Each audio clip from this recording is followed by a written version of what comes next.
我去见你们主家。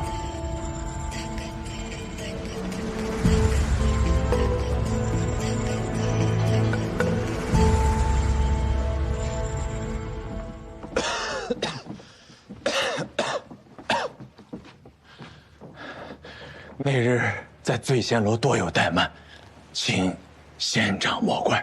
死者与你有夙愿未结，我也是冥冥中受指引而来，孙公不必忧心。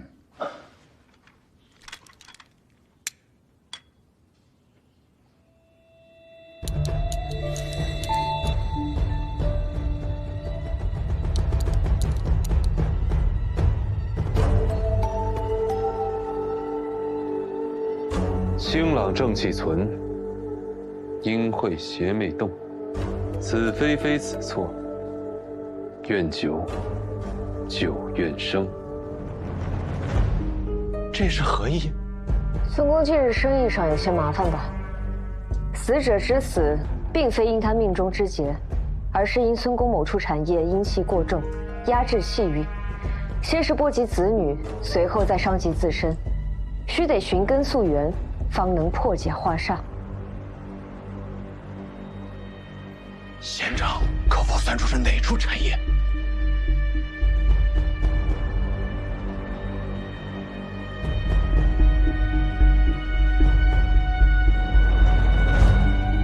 孙公心中既已有答案，又何须再问我？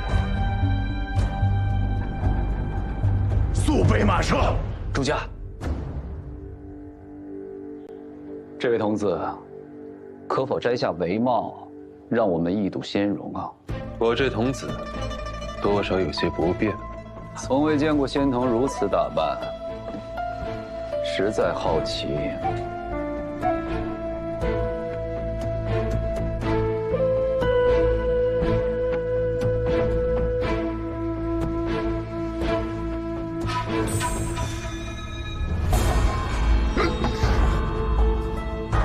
此童子眼睛天生奇异，不辨识人，惊扰孙公了。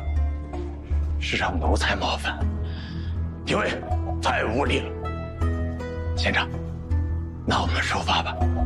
不过，我还有一个不情之请。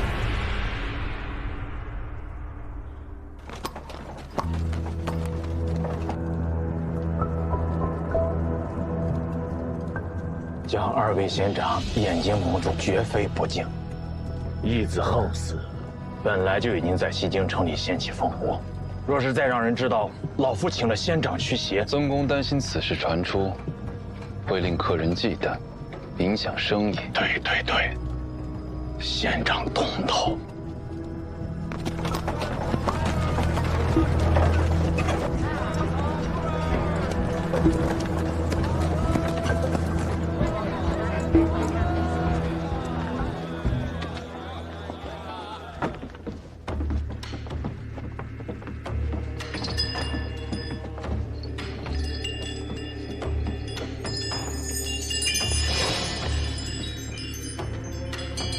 仙长，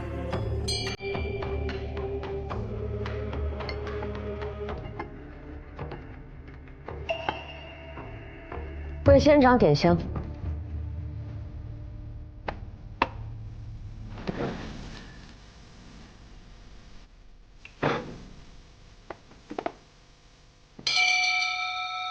开始吧。此差颇大，烦请仙长务必巨细无遗，为老夫扫除邪祟，千万别有所遗漏啊！放心吧。二位，请。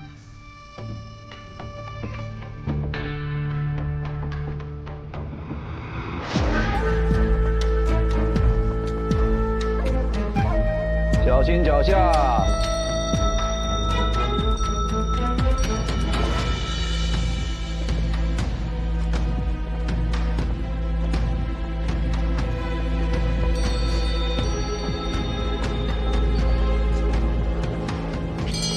死。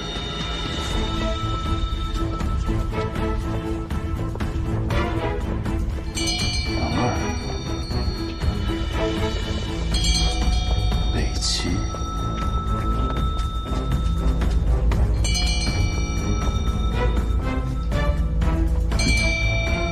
圈子。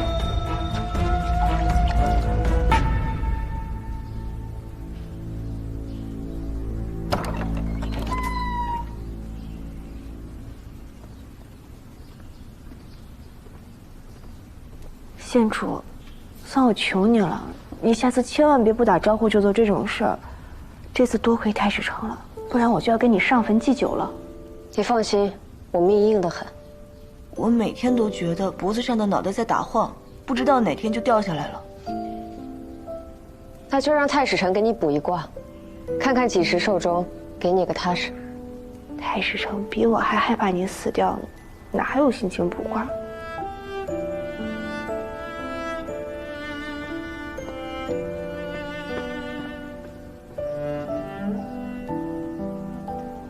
我死了，你就可以回太史局，怕什么？我怕不能完成县主的性命之托。我信得过太史城，我信不过自己。太史城来内业局，不会就是想来看看我死没死吧？是这个案子的凶手。你也察觉到了。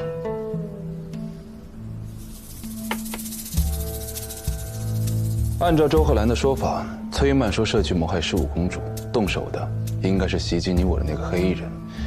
如果黑衣人以崔曼说是同谋，为何会突然对他起了杀意？如果是同谋反目，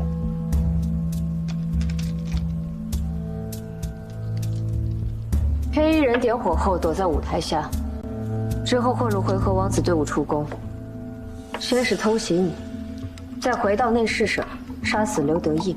若是再去延寿坊杀死崔曼书，时间上根本就来不及。杀死崔曼书的另有其人。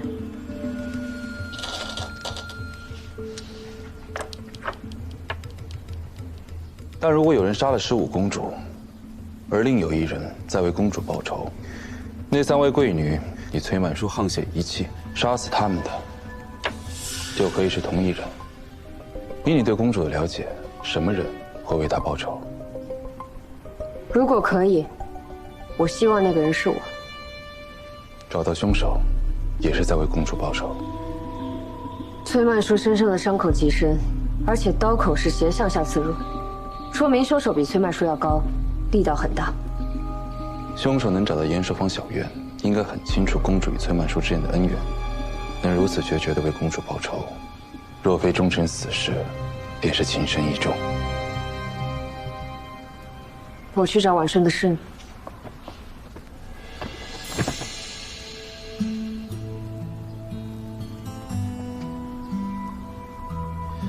县主余毒未清，还是先休息吧。找到凶手，为公主报仇，你说的。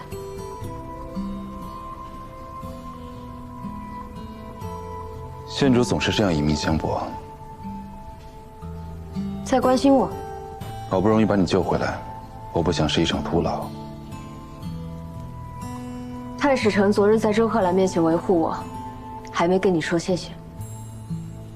那周贺兰口出狂言，妄议县主父母是以下犯上，我只是做了该做的事情。看来端王府的事，太史城也知道。15年前，端王府惨案震惊朝野，彼时我虽入太史局修学，却有所耳闻。不过周贺兰倒也没有说错，我无父无母，确实不知道阿爷阿娘被别人捏在手里是什么滋味。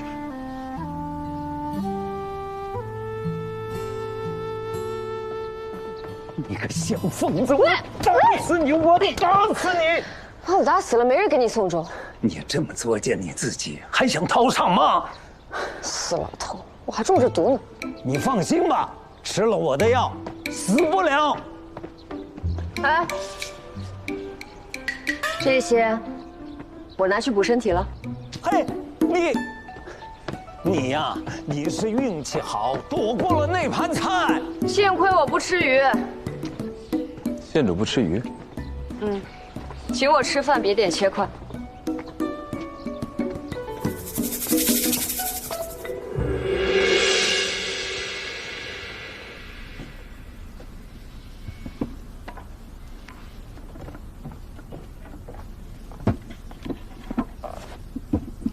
这些是公主常用的丝帕和物件，县主看看，可还有什么线索？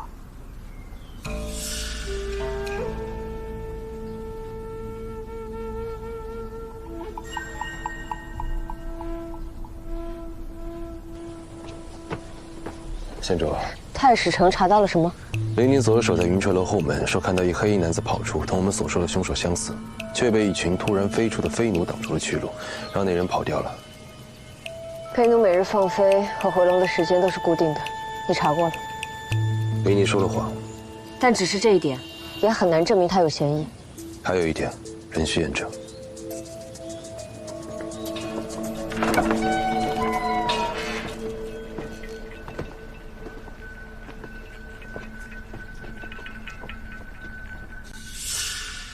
那晚林宁带队送回纥王子回鸿胪客馆之后，你们分开过吗？我们是一起护送回纥王子出宫的，但林宁中途就离开了。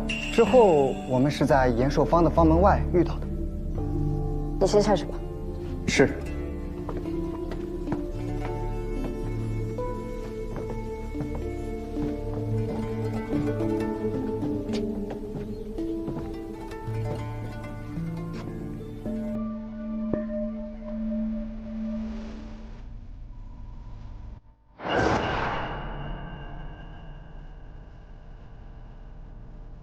福委任如斯，凡事无转移。林宁就是对婉慎情深意重之人。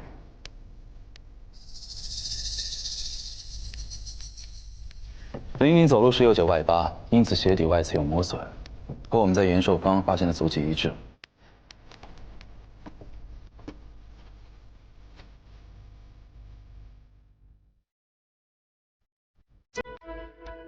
这件事恐怕他自己也没有察觉到。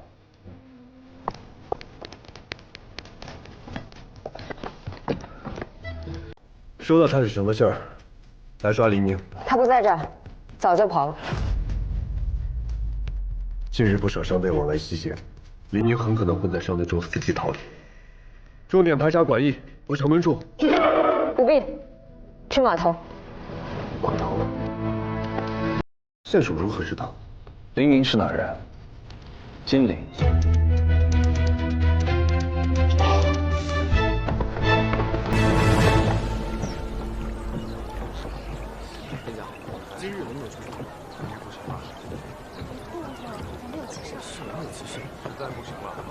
船家，开船。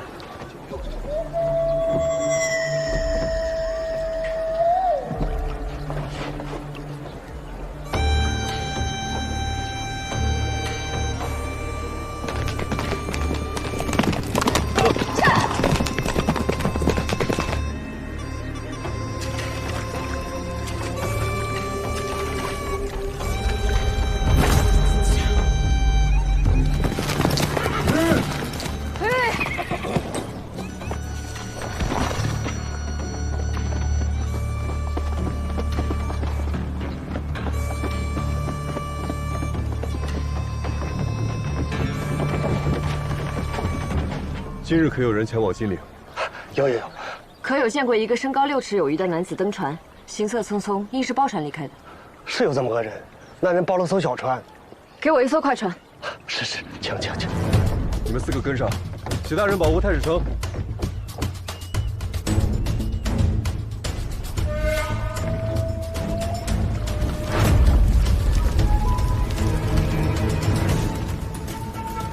快一点，靠过去。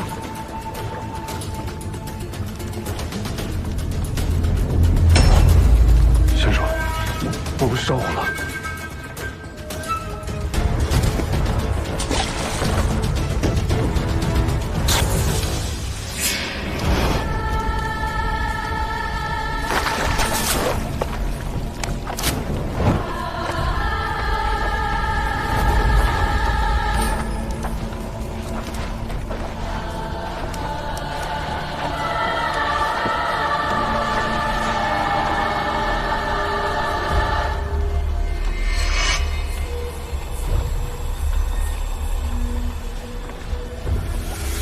又来迟了一步，难道是杀害公主的凶手杀害了林宁？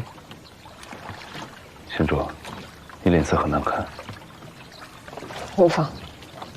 县主，你刚中毒不久，身体恐怕撑不住，要不还是先回去休息吧。也好。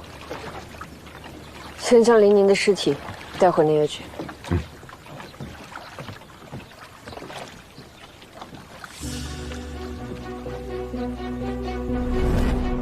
不要过来！我从未离开西京半步，此番能去看看外面的天地，也是很好。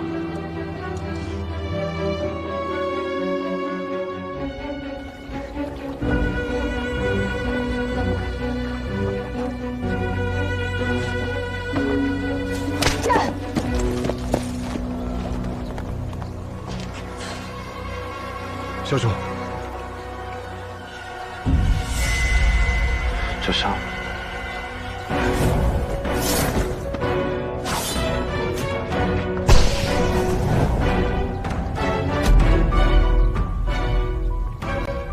这衣服怎么会在林宁这儿？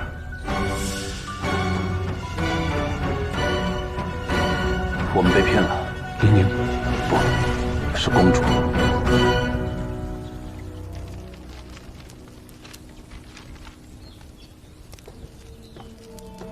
福章县主可曾来过？这是在烧什么？公主平日里画的绣样，她不在了，没有人再能绣出这样的东西。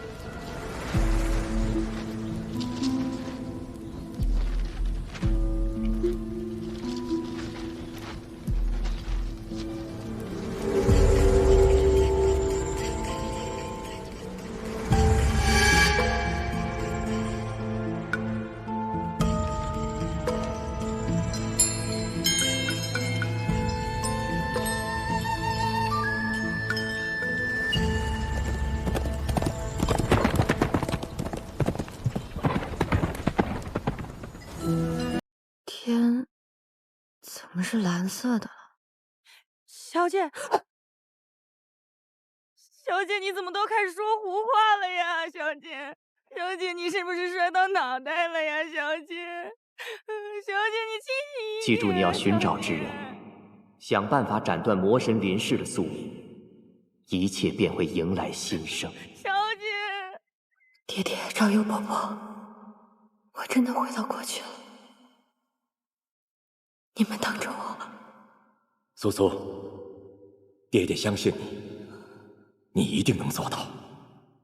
等着我。小姐，小姐，你清醒一点啊！小姐。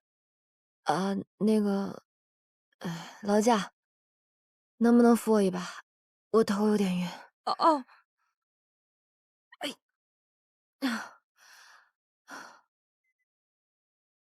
先得搞明白眼下是个什么情况。那个，你叫什么名字？小姐，我是春桃啊！你果真摔坏脑袋了，回府被老爷知道会打死我的。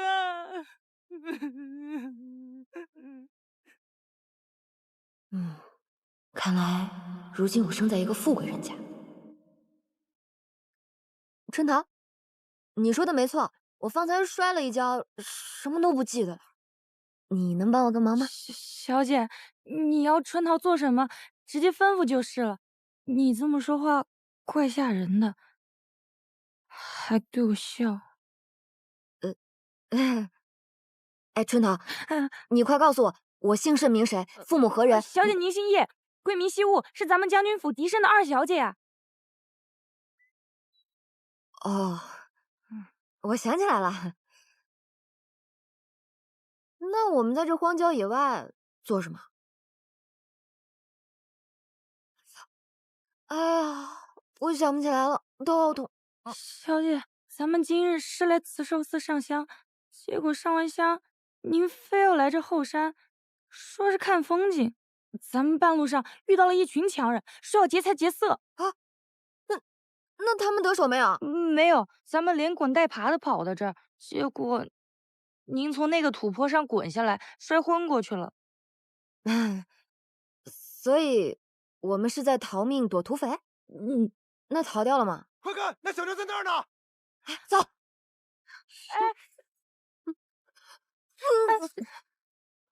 糟了，这凡人之躯飞不起来。小姐，你做什么啊？没事，脚麻了，跺2下。跑！程妞，别跑了，跑不掉的。老姐，别跑了，老姐，跑不掉的。你快找个地方躲起来。好。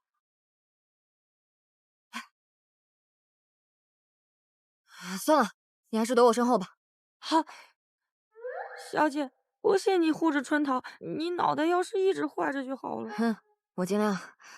二小姐，别跑了！站住！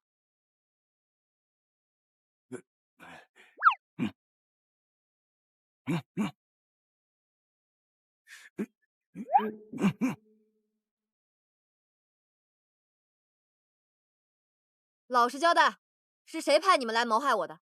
我可以饶你们一命。小姐，你为什么这么问啊？方才他叫我叶儿小姐，分明是知道我是叶将军府的嫡女。山野匪类便是想劫财劫色，也该掂量下斤两吧。小姐，你摔过脑袋之后变得好聪明啊！所以，你们是准备顽抗到底了？兄弟们，给我抓住他！你。走啊！叶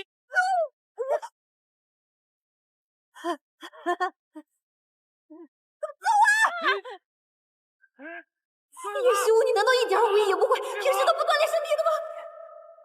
李素素啊，李素素，4州3界还等着你呢，哪有出师未捷身先死？这楚雨空侯与我命脉相连，一定能招出来，一定得招出来啊！冲什么？小姐，你坠子掉了。该死，如今的躯体只是个凡人，毫无修为，连兵器都招不出来。我果真要虚考自立了。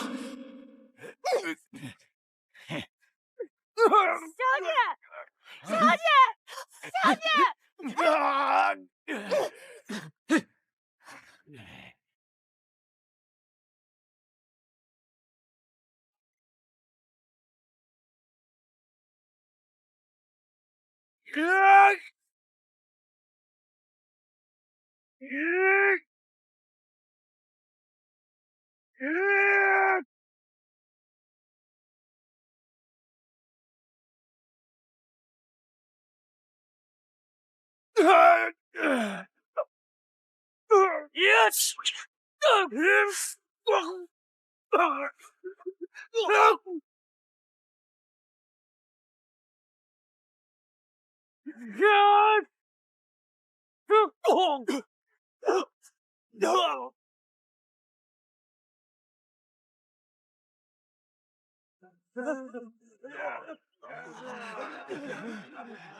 大师兄，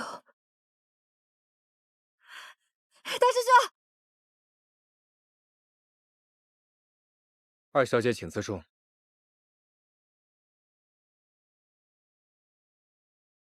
大师兄，宫野纪武，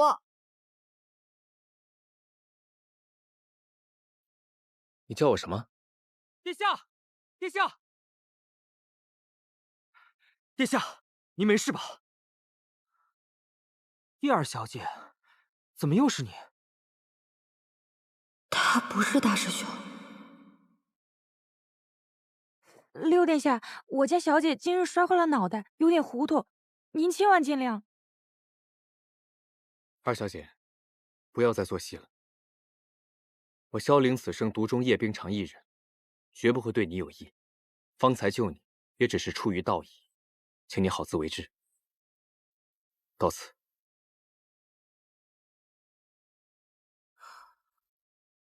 这已经不是500年后了。他叫萧林。是呀，小姐不记得爹娘也就算了，怎么连6殿下都不记得了？那你说说吧，他是什么人6殿下是陛下唯一的嫡子，在民间最得人望，人称山茶花殿下。那他方才说的什么独钟，什么有意啊？小姐既然忘了，就别打听了，就都忘了吧。没关系，你告诉我。小姐之前不是爱慕6殿下而不得吗？可如今6殿下就快成为你的姐夫了。我爱慕他啊，全圣都都知道。那他方才说的什么叶冰裳，便是我姐姐？前几日6殿下来府中看望大小姐，小姐您心里不痛快，便把大小姐推进湖里了。6殿下为此事正在气头上呢，您别怪他说话太冲。推落水，叶惜我，你也太缺德了吧？那我姐姐她还好吗？听说是染了风寒，不过无甚大碍。只不过小姐你今日一反常态，闹着要来这城外为大小姐祈福。二小姐，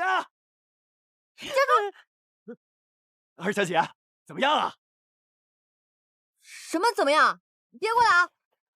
小的们演的怎么样啊？刚才没惊着您吗？可是您吩咐的，让小的们越凶越好啊！二小姐，您可别不认账啊！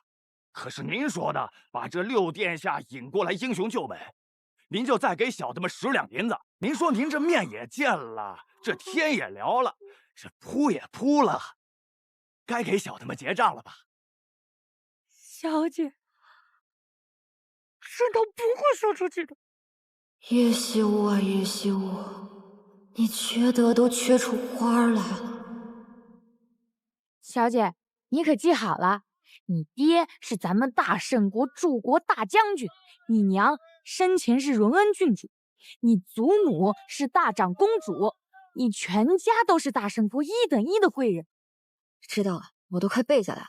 不过待会儿进了家门，记得帮着我些，不能叫老爷发现我摔了呢。小姐放心，包在春桃身上。好气派的宅邸啊！会投胎果然很重要。不知道魔神现在在哪？哎，春桃，我想向你打听一个人，这个人的名字你可能没听过，他大约住在皇宫里面。小姐不妨说说看。这个人叫谭台烬，你听说过吗？你知道？这个人就是咱们姑爷，你夫君啊！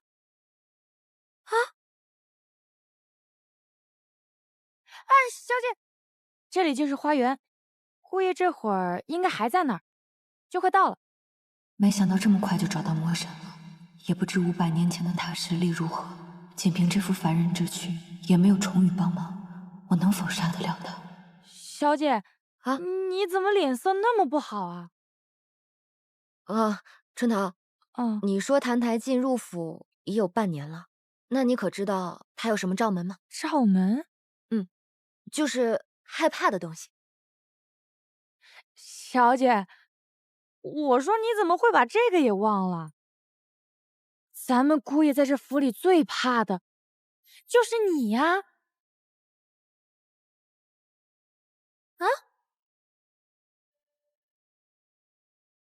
魔神不是生而为魔，10几岁时还只是一个孱弱不堪的凡人。看来过去镜中的那个神君说的果然没错，这个谭台烬还只是肉体凡胎一具。不如现在就去会会这个未成气候的魔神。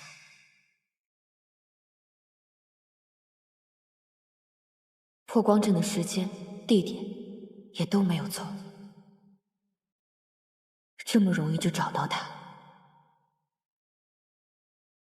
看来老天都在帮我。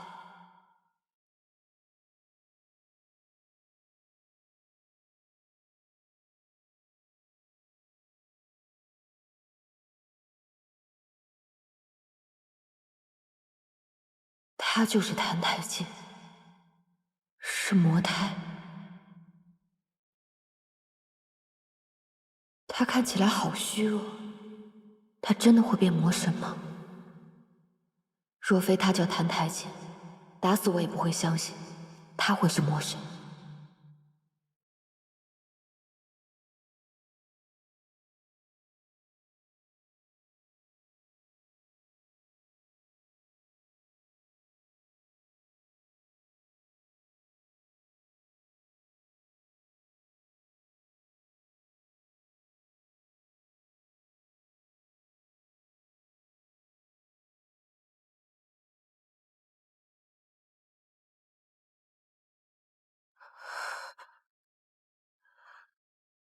你，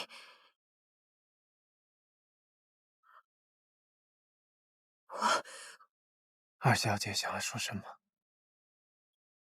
杀了他，就能改变魔神降世、四周三界被屠的命运了。可爹爹在开阵前说过，苏苏，谭台晋升为魔胎，身负邪骨，若肉身死去，邪骨就会醒来，他会立刻蜕变成魔。你要找到办法，先毁去他的邪骨，才能彻底杀掉他。别冲动，李素素，毁掉邪骨之前，不能让他死。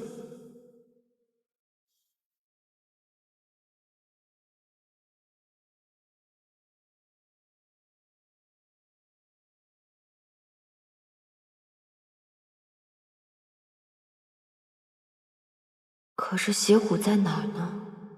怎么才能毁掉？越看越觉得奇怪，会不会哪里弄错了？这一切也太容易了。衡阳宗守山门的狗都比他凶，会不会同萧凛和大师兄一样，只是碰巧长得相似啊？不行，可别错杀了无辜，我得确认一下。小姐，好冷啊，我们回去吧。谭太监，你把手伸出来。姑爷，你再伸过来一点。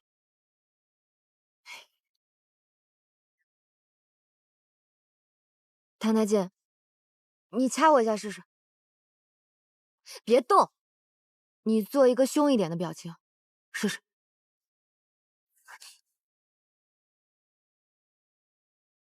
二小姐，你要法便法，又何必戏弄我呢？嘘。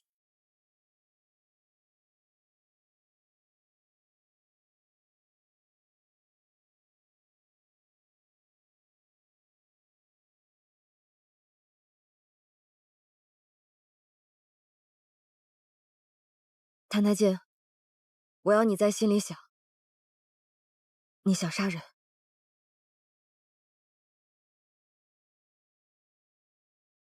你想杀了我？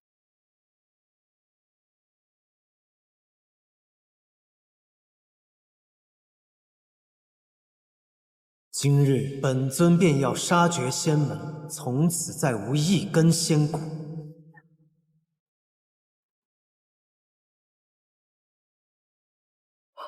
是他，小姐，小姐。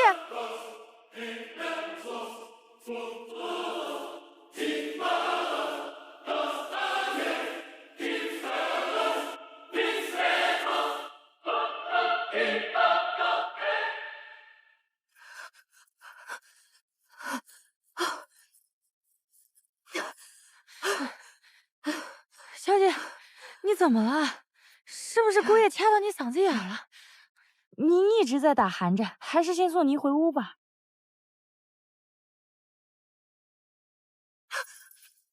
好，真的。咱们离这个人远点。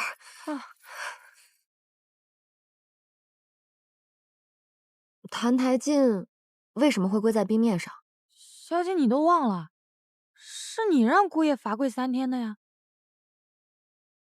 我让他跪，他就跪？不然呢？叶希武，你可真了不起，魔神都凶不过你。那我又是为了什么让他罚跪的？我有点想不起来了。还是因为之前您把大小姐推进湖里的事儿。那关澹台剑什么事？您当时脚底一滑，就也栽下去了。六殿下当场跳进水里，游过去救大小姐。姑爷看见六殿下跳了，就也跳下去了。救我？救大小姐。冰城小姐被他俩救上来，小姐您是自个儿扑腾上来的，可把您给气的，您就罚姑爷到外头跪着去。当天晚上下了鹅毛大雪，那湖面上都结了一层冰。你看了高兴，就让姑爷到冰面上跪着去了。你说，澹台烬，你不是爱吃狐狸血脉吗？就好好在这血脉几天吧。这也太不是东西了啊！我是说，澹台烬竟然胳膊肘往外拐，太不是东西了。小姐，你千万别放在心上，气坏了身子。虽然说姑爷喜欢大小姐，啥？你的意思是，澹台烬喜欢叶冰裳？可也就只能想想。小姐，您雷霆手段，我也有贼心，也没贼胆，只能身在曹营心在汉。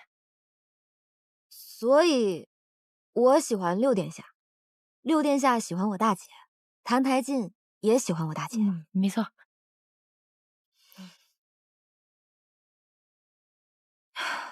叶希武，你们两口子也太有出息了些，天天对着人家一双佳偶流口水，这日子是怎么过下去的？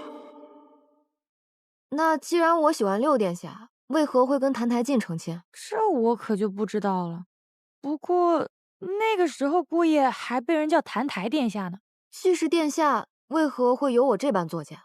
同样是殿下，可命却不一样。听说当年姑爷在景国当殿下的时候，就很不受那些人待见，很小的年纪就被送来咱们圣国做质子了。原来澹台烬是景国的质子，那为何所有人都不喜欢他呀？姑爷脾气古怪，难免受人排斥。可说来也是新鲜，就说他那个父王吧，似乎对他儿子的死活完全不在乎。当年景国仗着兵强马壮，秋日里起兵，说要打过漠河，来圣都过年。多亏了咱们老爷，不光把那些景国兵马打得屁滚尿流，还一路他们打回了老家去，别提多威风。要我说啊，姑爷也就是恰巧来咱们府上当了上门女婿，才侥幸逃过了一劫，不然当时陛下肯定头一个就把他砍。那小姐先好好歇歇，春桃就宿在隔壁，小姐有事唤我就好。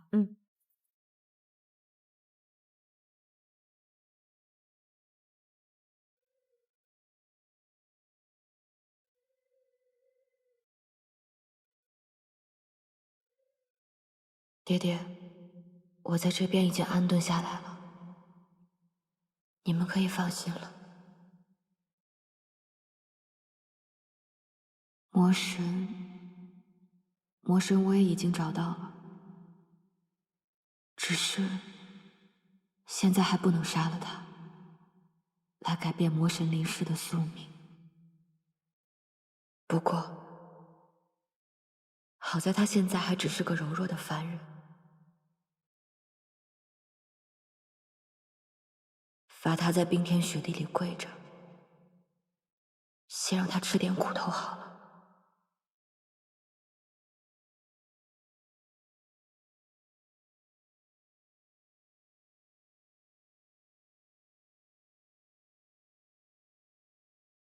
季风呢？今年一定非常难熬。外面风声这么大，他不会有事吧？爹爹、昭幽伯伯、大师兄，我这么做没错吧？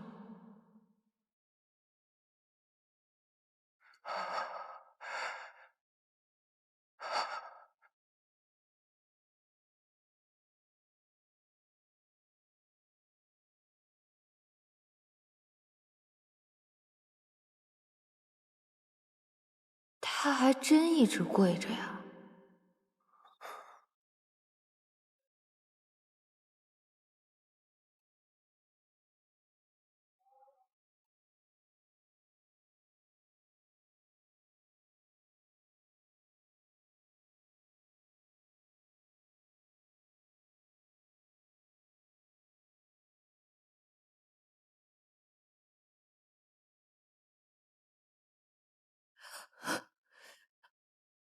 我什么时候睡着的？小姐，你醒了。昨夜那大风吹得跟狼嚎一样，您睡得可还安稳？哎呦，他怎么还在这儿呢？你看到了吗？这都第3日了吧？你可真够硬的！哎呀，得罪了二小姐，没带好果子吃。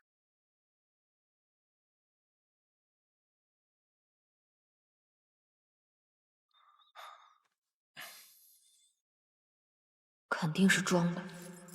这里每个人都那么讨厌他，他要是不装的可怜一点，日子会更不好过。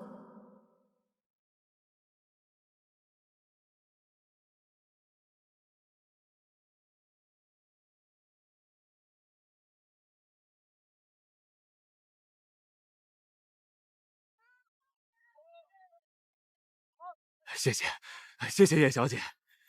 叶小姐真是活菩萨，这么多年来，每逢初一15都亲自来周棚施粥，雷打不动啊。赶明儿我也去庙里求一求，保佑他和六殿下早点成亲，生他3、5个小王孙。不用谢，小姐，六殿下昨夜派中太送信来，说他今日休沐，会来周棚帮忙。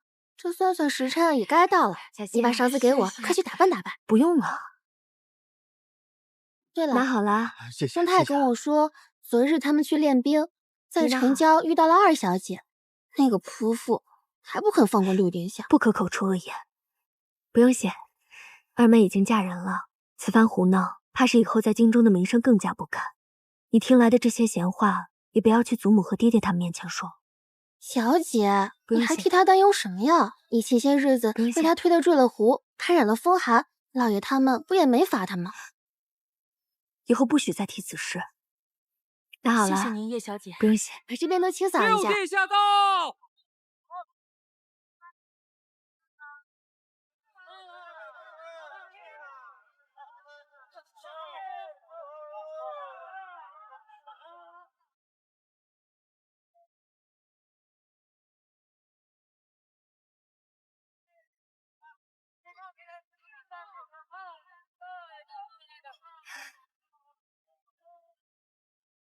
我该回去了。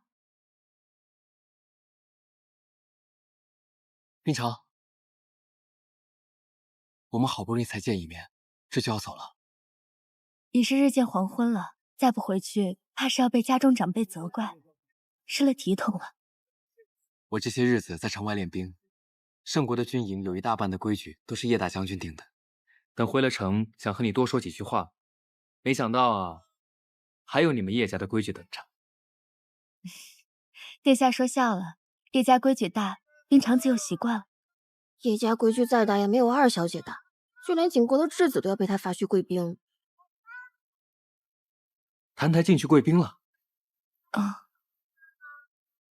谭台烬虽是质子，却也是景国的王子，叶惜雾怎可如此折辱？罢了，与那刁蛮之人全无道理可讲。你坠湖之后，身体还未大好，今日早些回去休息吧。也罢，那我就先回去休息了。你那个恶毒的夫人，已经罚你跪在这里4日了。这样下去，你真的会死的。你是真心要置你于死地，难道你看不出来吗？二小姐，二小姐。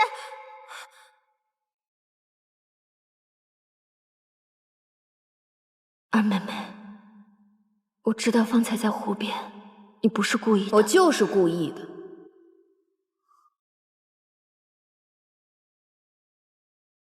大姐，今日六殿下来看你，你打扮的花枝招展的，没想到现在却变成了落汤鸡，感觉如何呀？二妹妹，我平日和你无冤无仇，何必苦苦相逼呢？这话你和六殿下去说吧。我真不知道你学了什么狐媚之术，把六殿下迷得团团转，看都不看我一眼。还有那个毫无夫德的澹台烬，竟也被你勾引。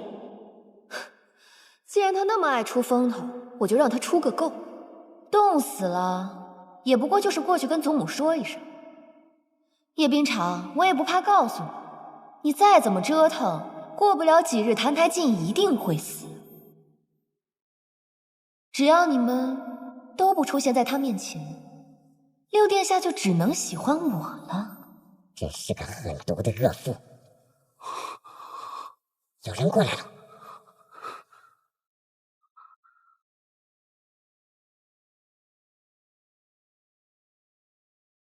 这府里怎么总是乌鸦飞来飞去的？真是晦气。好像姑爷来了以后就一直这样。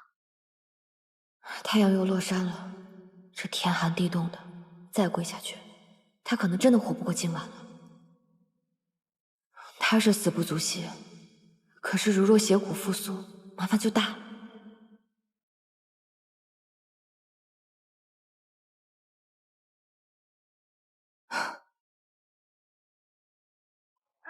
哟，姑爷，对不起啊，就长眼拙，没看见您在这里赏月，就是弄湿了您的衣裳。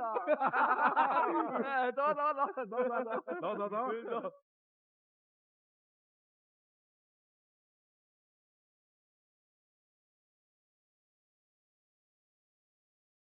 天这么冷，澹台烬全无修为，衣服又湿透，他顶不住的。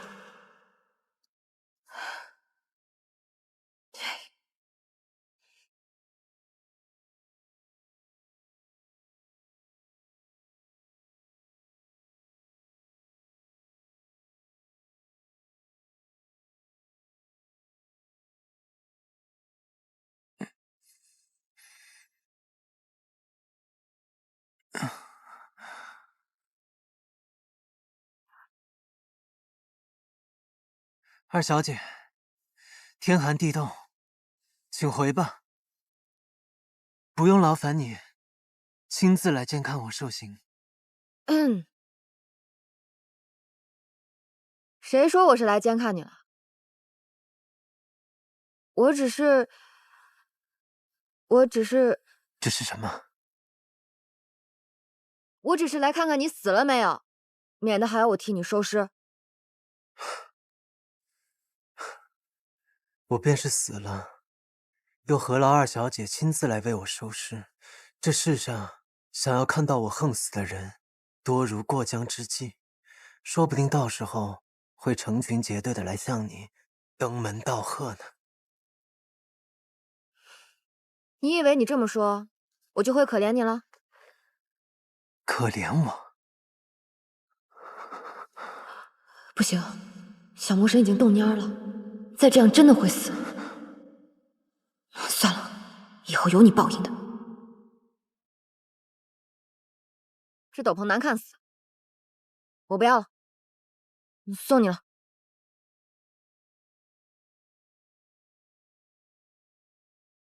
二小姐的衣裳，我不敢领受。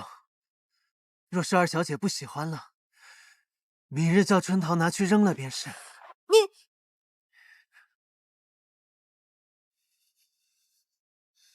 二小姐还有何事？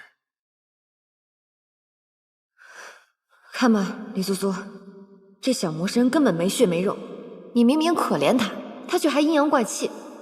但凡这魔头还有一口气，就不能给他一丁点善血。有这好心，不如多去喂喂狗，感化感化山匪。小不忍则乱大谋，小魔神死不足惜，可三界四周的性命还都压在他身上呢。哎，澹台烬，你不要装死啊！你不要以为这样我就会可怜你。这个景象似曾相识，难道他就是在这里死去，然后化身成魔了吗？澹台烬，澹台烬，醒醒！春桃，孙塔，小姐，是你叫我？我叫你，快进来。哦。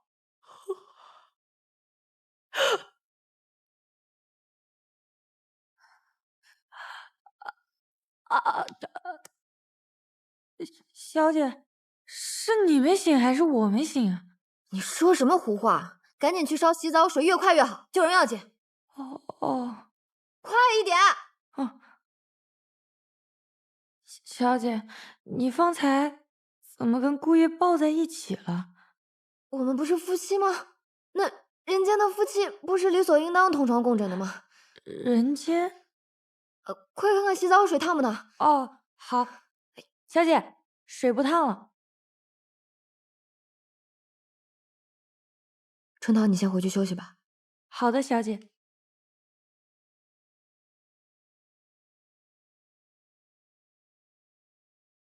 这些伤是被叶惜雾打的吗？早知道小魔神弱成这个样子，我怎么也不会赔上4州3界的前途来跟他赌这口气。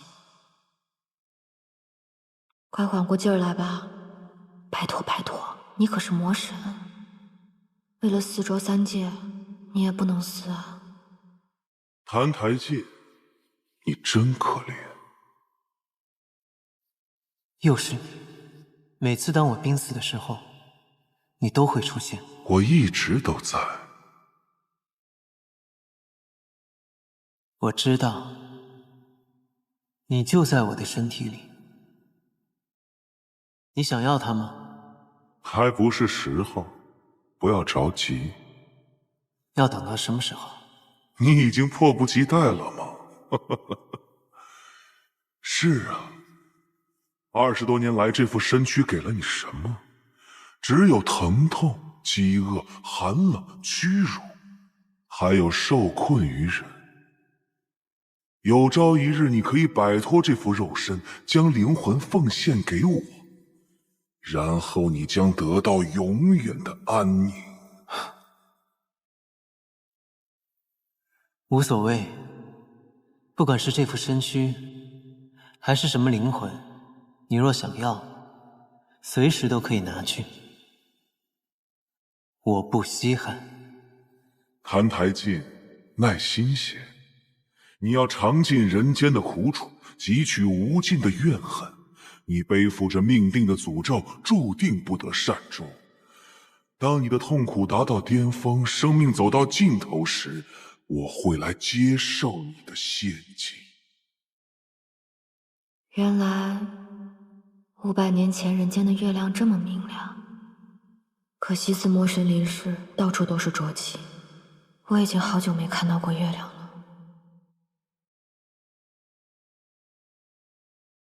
生为魔胎，身负邪骨，这邪骨究竟生在何处，长什么样子啊？究竟哪一根才是邪骨？没摸出哪块骨头有什么不同啊？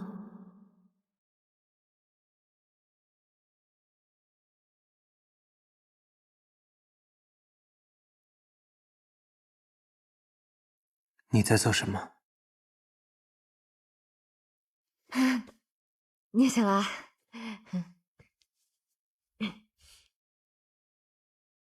叶惜雾，你又在玩什么花样？你管我玩什么花样？你既然醒了，就赶紧起来穿衣服，别泡在水里面装死。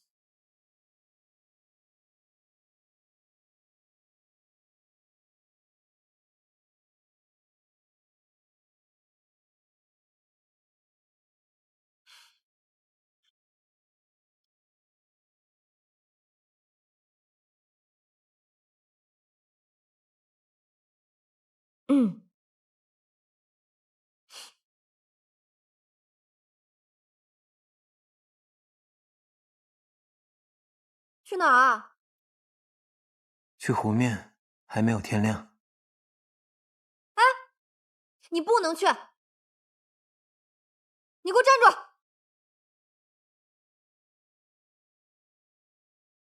今日不许去了，以后也不用去了。为什么？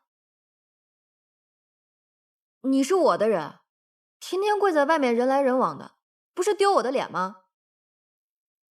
那真是抱歉了。我累了，我要睡了，你不要跟我说话了。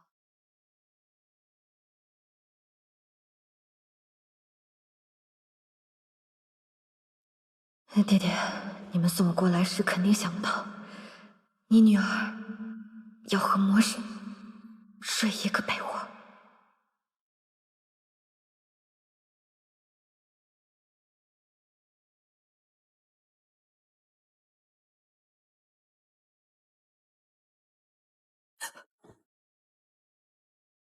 你站着干什么？快点做，做完我也要睡觉了。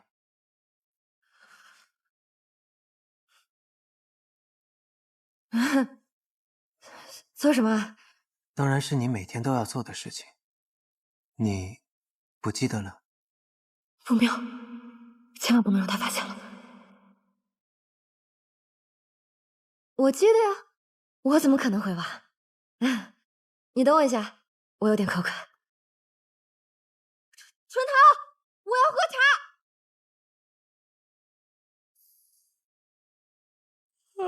春桃，你快告诉我，我每天晚上和谭台烬都要做的是什么事情？打他呀！啊？自从小姐你嫁给姑爷之后，便心气不顺，所以每晚睡前都要抽姑爷一顿鞭子才肯解气。这是变态吗？啊？鞭子放哪儿了？就放在小姐你褥子底下。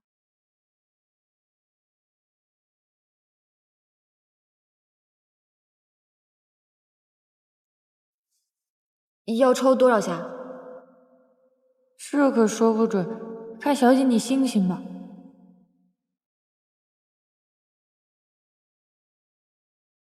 这么长的鞭子，叶希武，你果然是个变态。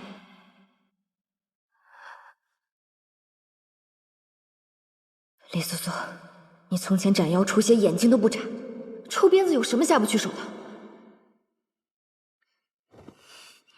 这一鞭，你且替500年后的魔神受着。魔神，这都是你应得的。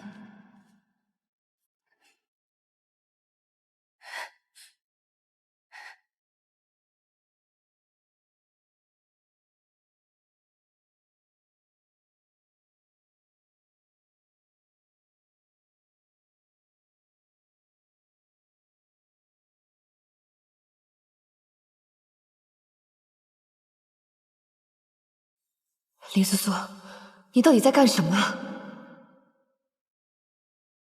如今他还不是魔神，任打任骂，逆来顺受，欺负他，折磨他，就能阻止魔神降临吗？这样只会让你心中更加难受。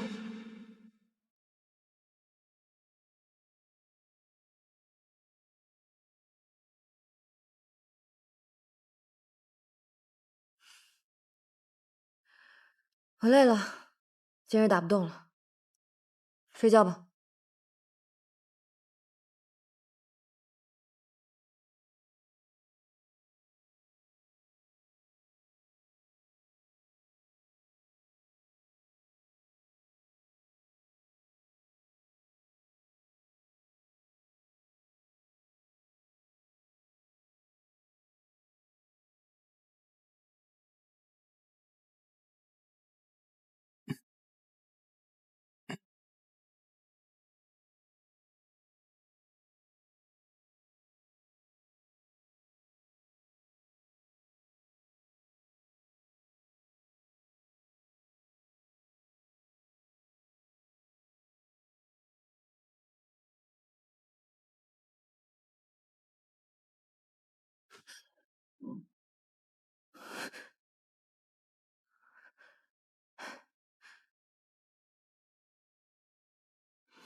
谭太监，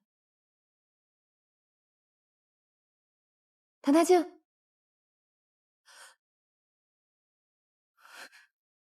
谭太监，谭太监，谭太监！好的，糟了，冰天雪地里跪了4日，还挨了那么多鞭子，凡人之躯怎么吃得消啊？林素素啊，林素素，这回你可闯大祸了！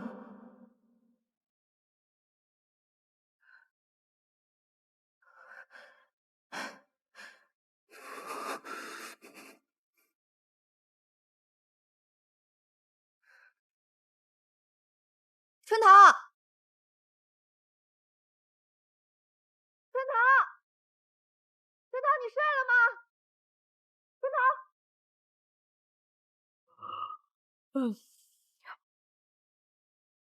小姐，姑爷的药煮好了，还有别的吩咐吗？没有了，这次真的不会再叫你了。你好好去睡。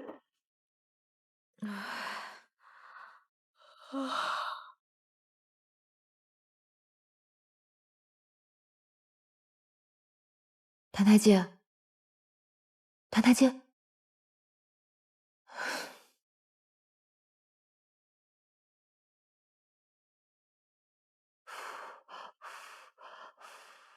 来，喝药。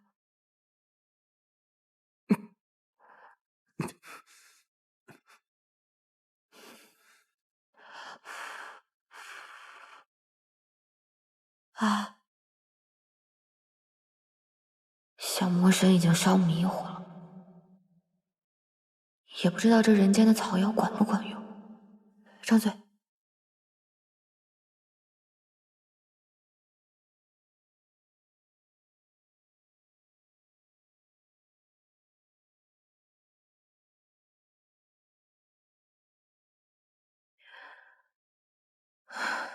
怎么还这么烫？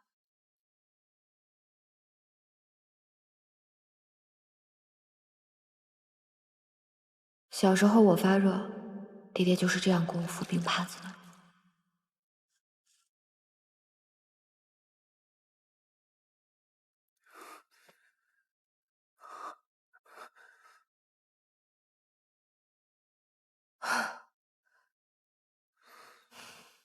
你终于醒了，我就知道这招肯定管用。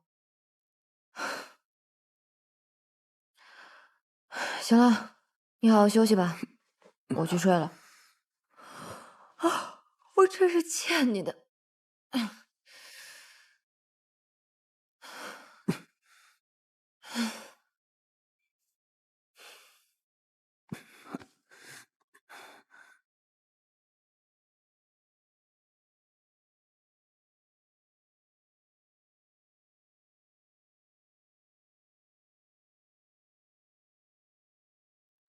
这女人出门上香，莫不是撞了邪，被什么上身了？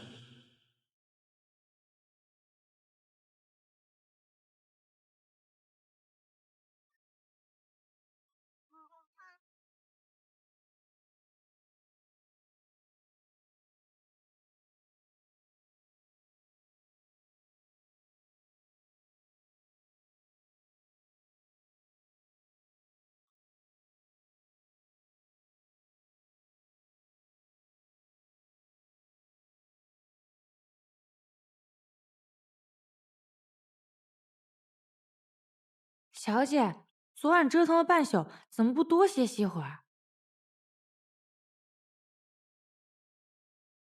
谭太监人呢？姑爷除了受罚，平日里会去藏书楼里抄经，今日一早便去了吧？哦，谭太监，这份救命之恩你赖不掉也躲不了，给我好好记住，有朝一日你得拿命来偿。什么时辰？快到午时了。老太太、老爷、大少爷他们已经到饭厅了。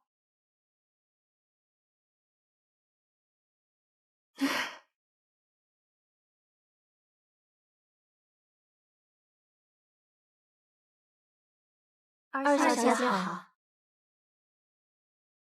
这些都是叶惜雾朝夕相处的家人们，想留在叶府，得先过了这关才行。这位应该就是宋国柱国大将军叶希武的爹爹。这位应该是叶家大公子叶希武的大哥。至于这几位，应该就是叶希武的姨娘们。这位尊荣华贵，应该就是叶家祖母了。祖母，你是怎么回事啊？看春桃做什么？待会儿连春桃一起罚。糟了，叶希武，你这个惹祸精，这是又闯什么祸了？过来。糟了，不会是要挨手板吧？你这是想急死我呀！这么冷的天，你连件挡风的衣裳都不穿，就在外面跑来跑去。你们看看，这穿的都是些什么呀？我可怜的楠楠哦，你身边连个能知冷知热的人都没有，到头来疼你的还得是自家人。哎，来，把这个穿上就不冷了。还好只是虚惊一场。这才像个样子。春桃，到库房再领几张皮子，给你家小姐多做几件冬衣。是。祖母，我也想要一领白狐裘。想要？喏，找你爹要去。爹，我要白狐裘。你要个屁！叶泽宇，你还好意思？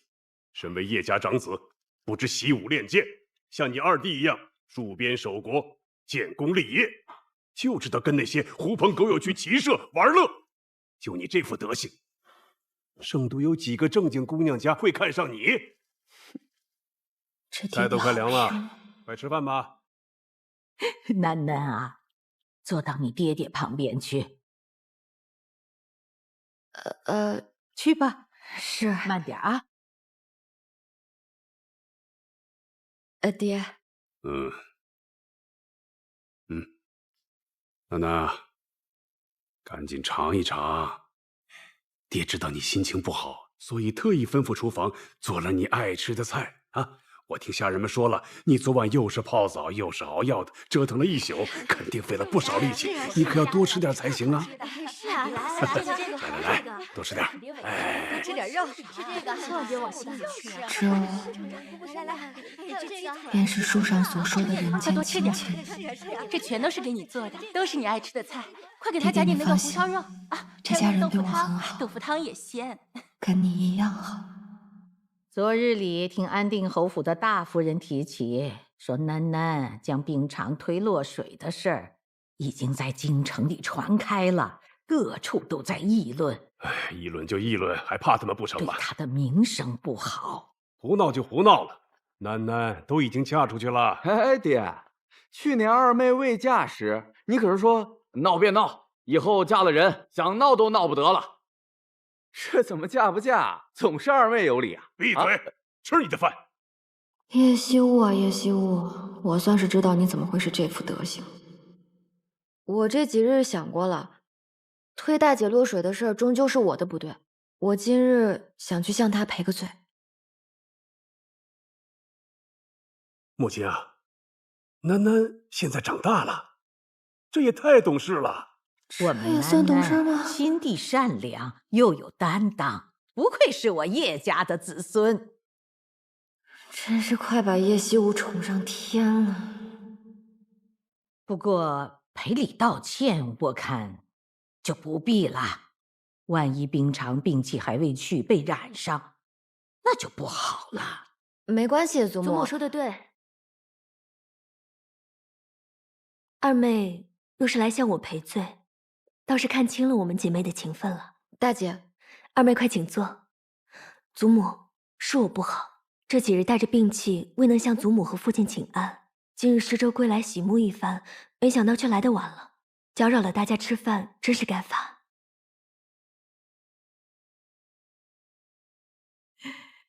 楠楠，听见了没？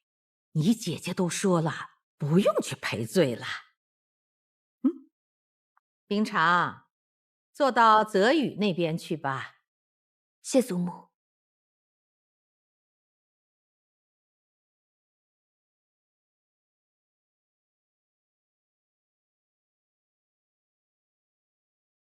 怪不得大师兄，不，萧凌和谭台烬都喜欢她。这样一个美人，脾气温柔，心眼儿也好，谁会不喜欢？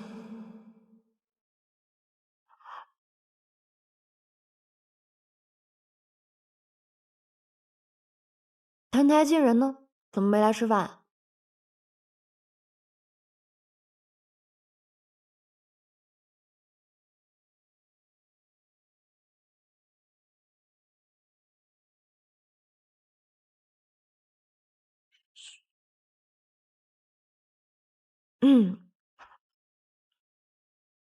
哎，你还真当自己是主子了？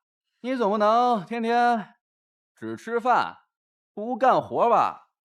就是啊，不能不干活呀。怎么？哼！哎，你看啊，我们哥几个辛苦了一下午，那还有一大堆主子们用过的碗筷没刷呢。我看您成日里清闲无事，劳您大驾，去把那些碗筷洗刷干净，再吃饭，怎么样？就是啊，对呀，劳您大驾了啊，姑爷。姑爷请吧。哎，去吧，那就辛苦姑爷了。来，兄弟们，吃饭！哎，来吃饭啊！来，帮吃。哎，给你了，给我，我给我，哎，我给你了，哎，给你，就给我了。哎，跟我加上那个，哎，给你。好好，你吃了。所以谭台烬自从入府，从未和我们一起用过饭，都是在厨房和下人一起。是啊，小姐那么烦他，哪还有胃口吃得进饭啊？不过我听说姑爷平日里也不大能吃饱，下人们都是看人眼色行事的。小姐你平日里怎么做，他们就跟着怎么做。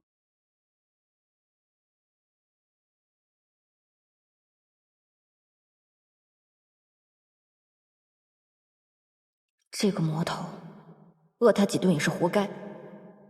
可整日里躲得远远的，我怎么盯得住他？厨房在哪？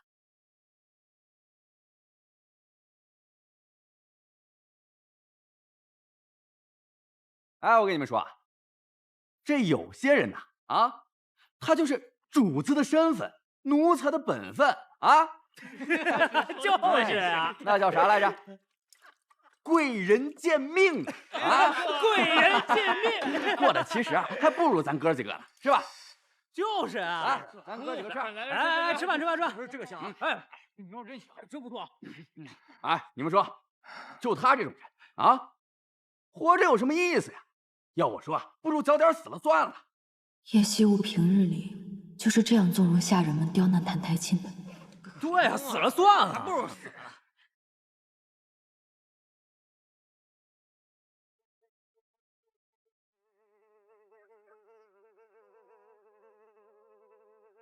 去吧。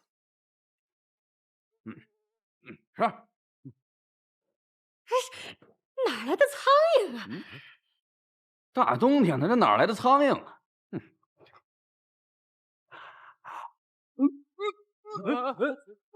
怎么了？出什么事了？哎，喝水啊！没事吧？没事吧？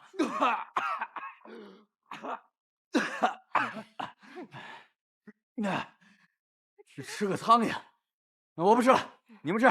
哎，你们吃，咱们接着吃，你坐这边。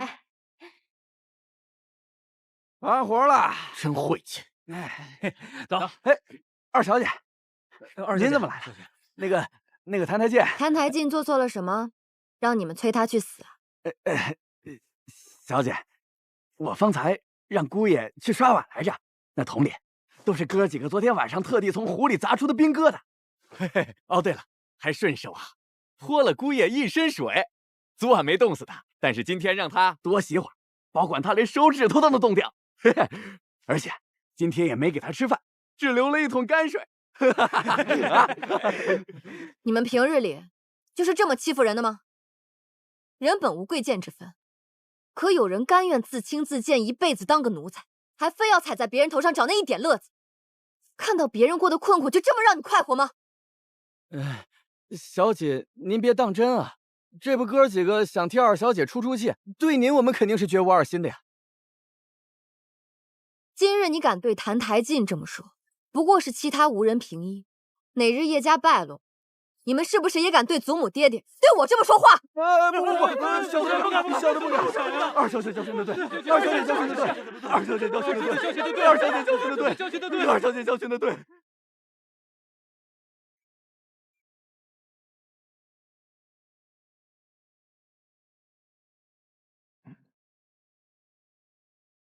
你别吃这个。二小姐，人不吃饭是会死的。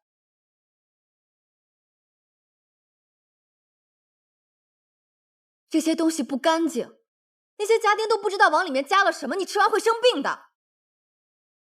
比这个更脏的我都吃过。他们方才那样说你，你连句反驳都不会吗？你一个君王之子任奴仆欺辱，你一点羞耻之心都没有吗？羞耻之心，那种东西对我来说毫无意义。比起羞耻之心，还是这碗饭来的更重要。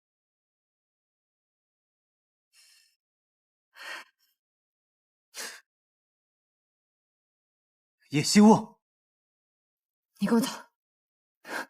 没有这口饭，我可能会死，但若有了羞耻之心，我根本就活不到今日。少废话，跟我走。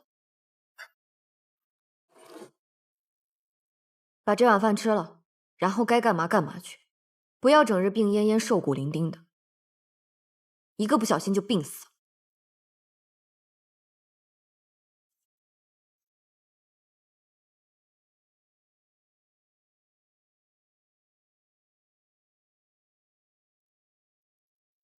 二小姐这套伎俩已经用过一次了，我若是再上当，便是活该。二小姐，恕不奉陪。坐下。什么伎俩？你把话说明白。二小姐方才问我有没有羞耻之心，这种东西，二小姐你自己怕是也没有吧？好啊，既然你让我说，那我就再说一次。好，你说。半年前，七夕宫宴，你姐姐和萧凛在宫中相会，携手游园。而你呢，你却一心想要拆散他们二人，独占萧凛。不知从哪里弄来了一副名为劫春蚕的迷药，准备下给冰长小姐与武殿下萧良，想叫他们二人生米煮成熟饭。可不曾想，萧良那日将我拦下。今日宫中宴饮，就连宫女和太监都能开荤，你该不会还饿着肚子吧？也罢，谁让我这个人向来菩萨心肠，这点心就赠予你吧。多谢武殿下。哎呀，真是不巧哈！不知你最近听说没有？近来景圣屡有骄兵，若父王经谁提醒，想起你来，把你杀头祭旗，也不是没有可能吧？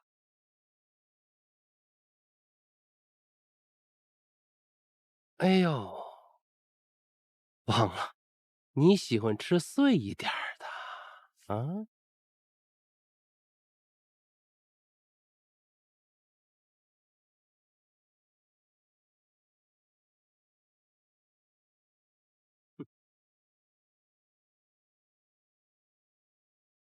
够碎吗？够了。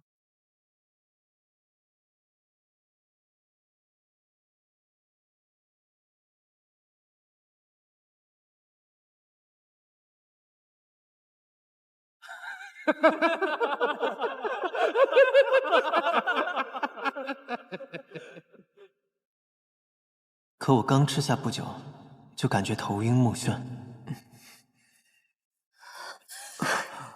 这时你突然出现，抱住了我。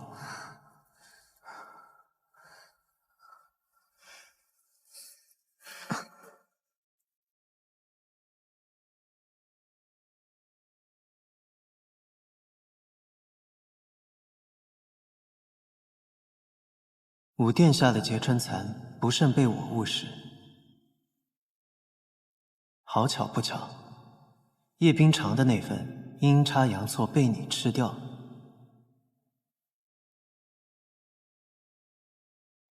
宫中见证之人众多，叶将军只得请旨，为你我赐婚。兹尔柱国大将军嫡女叶氏，景国三王子韩台敬佳偶天作，下旨赐婚，以成其美。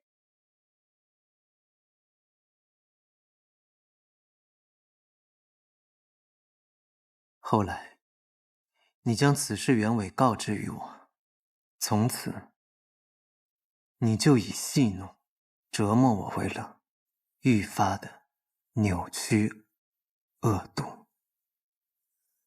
叶惜物啊，叶惜物，你都做了些什么？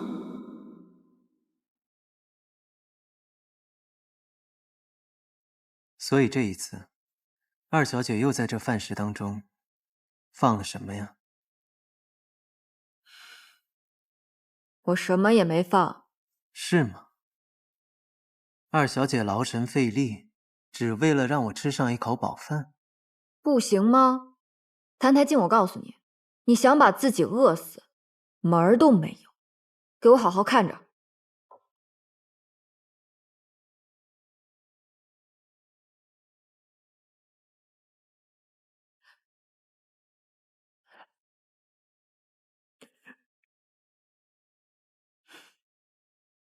你这回满意了吧？以后一日三餐你都来这里吃，春桃会给你送饭，给你什么你就吃什么，不许再给我吃那些乱七八糟的脏东西。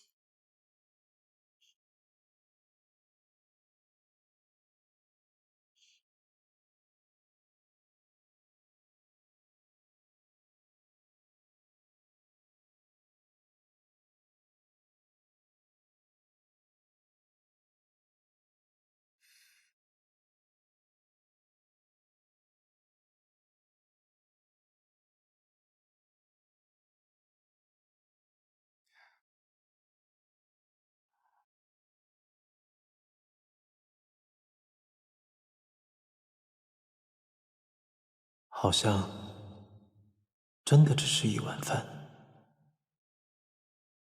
这女人究竟是怎么了？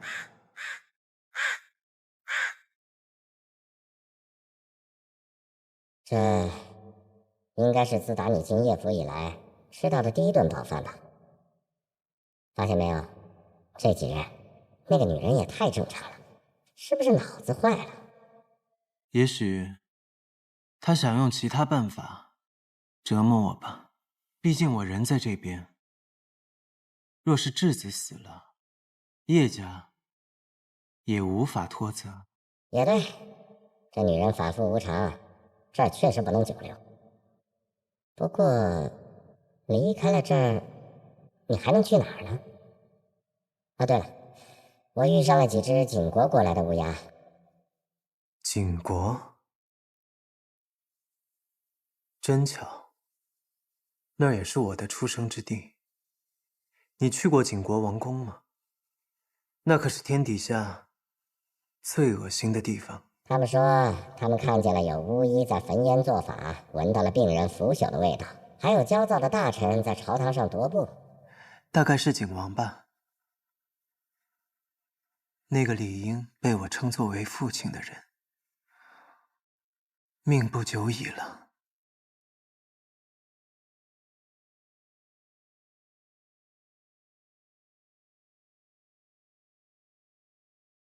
可我连叶府都出不去，那些东西也与我无关了。